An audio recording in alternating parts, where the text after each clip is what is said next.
आज के इस वीडियो के अंदर अपन बात करने वाले हैं प्रधानमंत्री और मंत्रिपरिषद से संबंधित जितने भी इंपॉर्टेंट क्वेश्चन है वो भारतीय संविधान का एक इंपॉर्टेंट टॉपिक है जिसमें से एग्जाम में क्वेश्चन पूछे जाते हैं। भारत के अंदर काफ़ी चौड़ी लंबी लिस्ट है प्रधानमंत्रियों की। वर्तमान में प्रधानमंत्री नरेंद्र मोदी है जो 26 मई 2014 से अपना कार्यकाल कंटिन्यू कर रहे हैं। सबसे लंबा जो कार्यकाल कर रखे हैं वह जवाहरलाल नेहरू है जिनका कार्यकाल 15 अगस्त 1947 से लेकर 27 मई 1964 तक है। अब जितने भी इंपॉर्टेंट क्वेश्चंस बनते हैं वो सभी इस वीडियो के माध्यम से अपन देखेंगे। यहाँ पे जो पहला क्वेश्चन है वो है कि भारत के प्रधानमंत्री पद के लिए उम्मीदवार की कम से कम कितनी उम्र होनी चाहिए।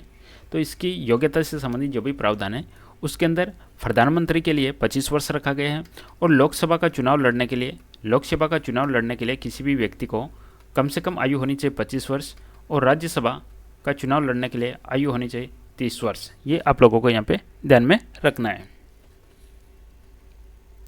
चलिए आगे बढ़ते हैं नेक्स्ट क्वेश्चन की तरफ। नेक्स्ट क्वेश्चन कहता है कि संसदीय शासन प्रणाली सर्वप्रथम किस देश में विकसित हुई। तो संसदीय शासन प्रणाली सबसे पहले ब्रिटेन के अंदर विकसित होती है। सही जवाब होगा ऑप्शन नंबर ए। अगला क्वेश्चन आपका है प्रधानमंत्री का पद ग्रहण करने के समय निम्न में से कौन विधानसभा का सदस्य था। वेरी इंपॉर्टेंट क्वेश्चन है। इस एग्जाम में इस प्रकार का क्वेश्चन आता है कि कौन तो विधानसभा का सदस्य था, कौन राज्यसभा का सदस्य था और कौन ऐसा है जो न ही लोकसभा का सदस्य था और न ही राज्यसभा का सदस्य था। एग्जाम में इस प्रकार के क्वेश्चंस देखने को मिलते हैं। तो प्रधानमंत्री का पद ग्रहण करने के समय कौन विधानसभा का सदस्य था, वेरी इंपॉर्टेंट क्वेश्चन है आपका ये एग्जाम के दृष्टिकोण से।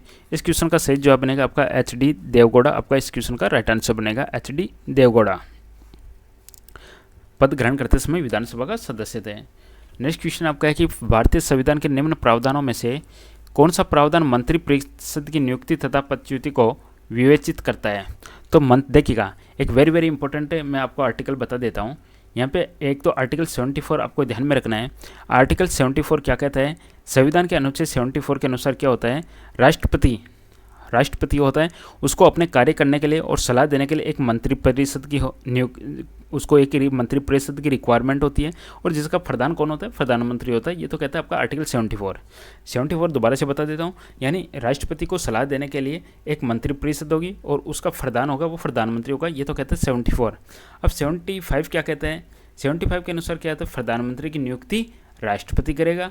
ये प्रावधान दिया गया 75 में। तो इस क्वेश्चन का राइट आंसर बनेगा आपका ऑप्शन डी। अगला क्वेश्चन आपका है भारतीय संविधान के अनुच्छेद 74 और 75 किन विषयों पर विचार करते हैं।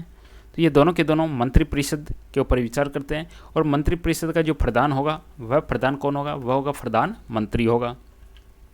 अगला क्वेश्चन है मंत्रिपरिषद, देखिएगा ये भी एक बहुत ही इंपॉर्टेंट क्वेश्चन है। यहाँ पे एग्जाम में क्वेश्चन आएगा व्यक्तिगत रूप से और एक क्वेश्चन आएगा आपका सामूहिक रूप से। मंत्रिपरिषद है वह व्यक्तिगत रूप से उत्तरदायी होती है, राष्ट्रपति के प्रति होती है और सामूहिक रूप से वह उत्तरदायी होती है, लोकसभा के प्रति होती है। दोनों ध्यान में रखिएगा। संघीय मंत्रिपरिषद से पद त्याग करने वाला पहला मंत्री कौन था। यहाँ पे मंत्री की बात पूछी गई है, नॉट प्रधानमंत्री। पहला मंत्री था Shyama Prasad Mukherjee. Option number D. निम्न में से कौन सा एक प्रस्ताव भारत में मंत्रिपरिषद रख सकती है। तो मंत्रिपरिषद है वह एक विश्वास प्रस्ताव रख सकती है। सही जवाब होगा ऑप्शन डी। कौन लोकसभा का नेतृत्व करता है। तो लोकसभा का नेतृत्व कौन करता है, प्रधानमंत्री करता है। लोकसभा को क्या कहा गया है, लोकसभा को निम्न सदन कहा गया है, राज्यसभा को उच्च सदन कहा गया है। ओके। अगला क्वेश्चन है भारत के प्रधानमंत्रियों का निम्न में से कौन काल अनुक्रम बिल्कुल सही है। यहाँ पे प्रधानमंत्री थे जवाहरलाल नेहरू के बाद में कौन बनते हैं, कार्यकारी प्रधानमंत्री बनते हैं। जवाहरलाल नेहरू की जैसे ही मृत्यु होती है उसके बाद में कार्यकारी प्रधानमंत्री बनते हैं गुलजारी लाल नंदा क्या थे, कार्यकारी प्रधानमंत्री थे। ध्यान में रखिएगा कार्यकारी है। ओके।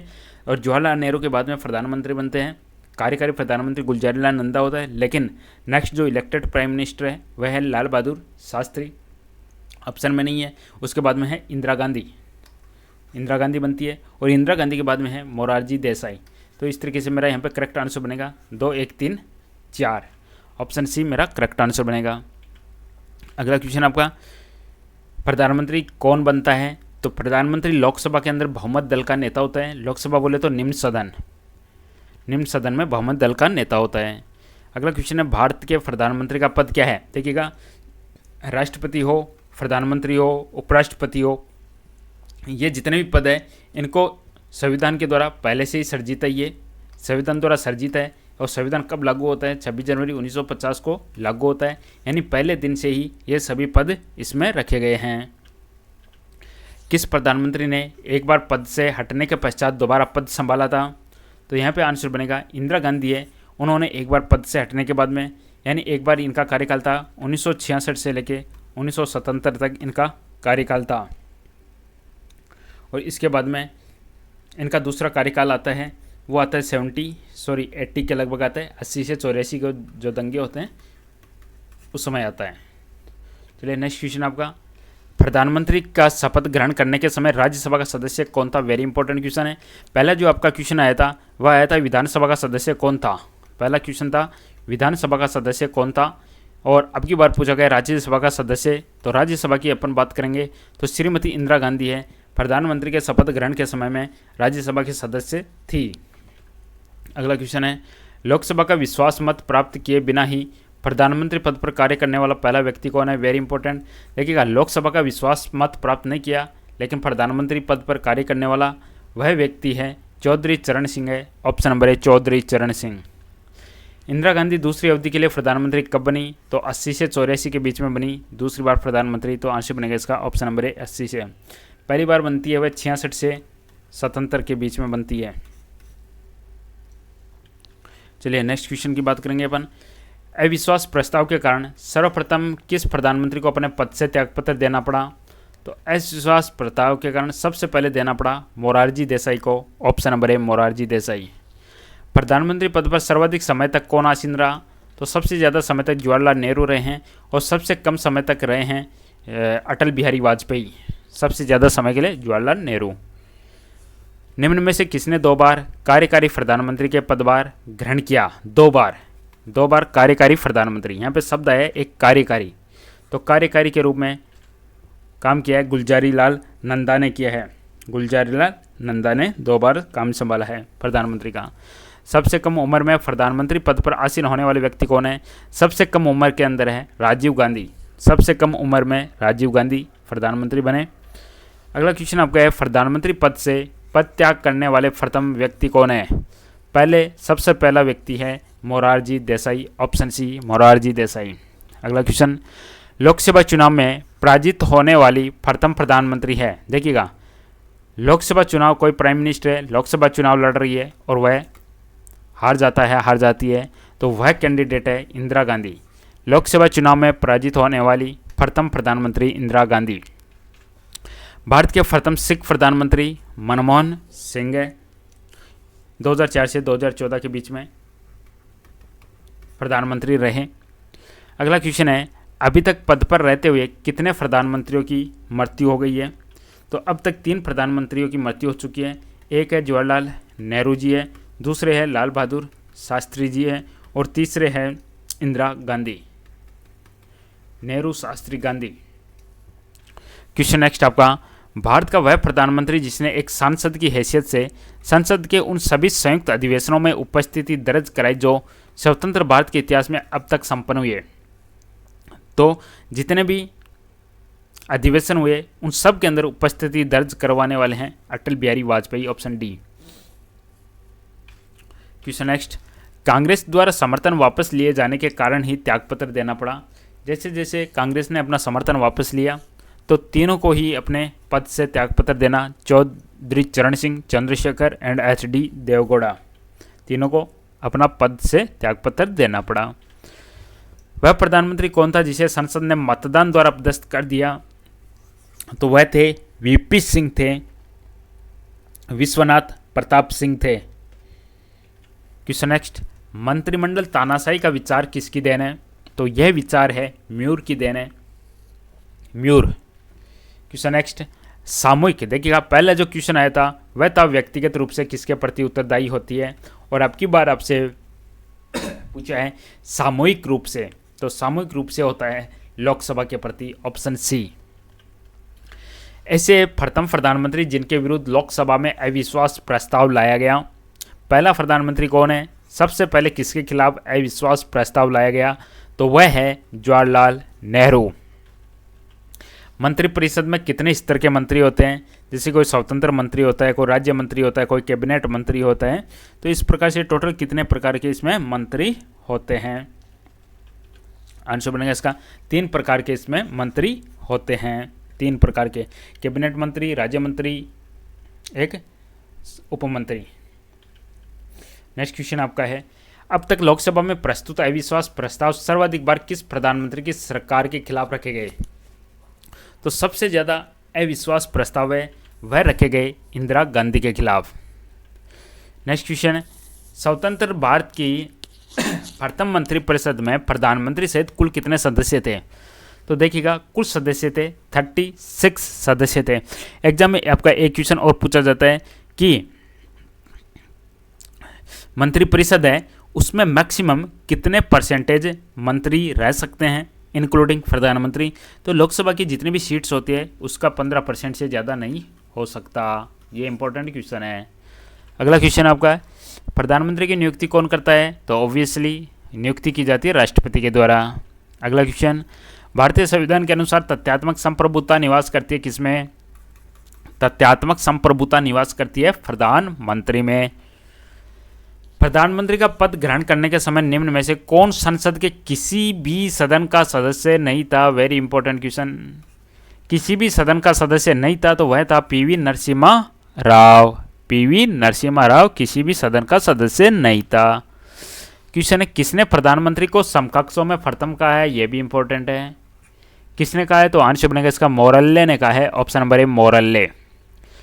वह प्रथम प्रधानमंत्री कौन थे जिन्होंने संसद सत्र के उपस्थित हुए बिना ही त्यागपत्र दे दिया। वेरी इंपॉर्टेंट क्वेश्चन, संसद सत्र में उपस्थित हुए बिना ही त्यागपत्र देने वाले हैं चौधरी चरण सिंह। स्वतंत्र भारत के प्रथम गृह मंत्री कौन थे। तो गृह मंत्री है सरदार वल्लभ भाई पटेल थे पहले गृह मंत्री। भारत के संविधान के अनुच्छेद 75(3) देखिएगा, ये अनुच्छेद आपको सभी ध्यान में रखने हैं। 75 का 1 क्या है, 2 क्या है, 3 क्या है, 4 क्या है, 5 क्या है। तो 75(3) के अनुसार मंत्रिपरिषद निम्न में से किसके प्रति सामूहिक रूप से जिम्मेदार है। तो सामूहिक रूप से जिम्मेदार है वह लोकसभा के प्रति, और व्यक्तिगत रूप से जिम्मेदार है वह राष्ट्रपति के प्रति। क्वेश्चन नेक्स्ट आपका, कोई व्यक्ति संसद के किसी भी सदन का सदस्य हुए बिना केंद्र में कितनी अवधि तक मंत्री रह सकता है। वह ना ही लोकसभा का सदस्य है ना ही राज्यसभा का सदस्य है, तो वह कितने समय तक प्रधानमंत्री या मंत्री बना रह सकता है। तो वह 6 महीने तक मंत्री बना रह सकता है, फिर उसको सदस्यता लेनी पड़ेगी। संघीय मंत्रिपरिषद में सदस्यों की अधिकतम संख्या कितनी हो सकती है। तो देखिएगा, लोकसभा या संसद दोनों में से क्या होगा, या राज्यसभा, किसका 15% होना चाहिए। संघीय मंत्रिपरिषद में संघीय की बात हो रही है तो यहाँ पे आपका आंसर बनेगा लोकसभा। लोकसभा की कुल सदस्य संख्या का 15%, ये है मैक्सिमम, अधिकतम है, अधिकतम। भारत में शक्तियों का प्रमुख उभरता केंद्र क्या है। भारत में शक्तियों का प्रमुख उभरता केंद्र है प्रधानमंत्री। Option C. संसदीय तंत्र में वह व्यक्ति प्रधानमंत्री चुना जाता है जो निम्न का नेता होता है। प्रधानमंत्री चुना जाता है वह निम्न सदन में बहुमत दल। निम्न सदन बोले तो लोकसभा। लोकसभा में जिसके पास में बहुमत है उसका नेता होगा प्रधानमंत्री। प्रधानमंत्री की नियुक्ति राष्ट्रपति करता है, यह किस अनुच्छेद में वर्णित है। तो यह अनुच्छेद नंबर 75 में वर्णित है। Option C. यदि भारत के प्रधानमंत्री संसद के उच्च सदन का सदस्य है, वेरी इंपॉर्टेंट क्वेश्चन।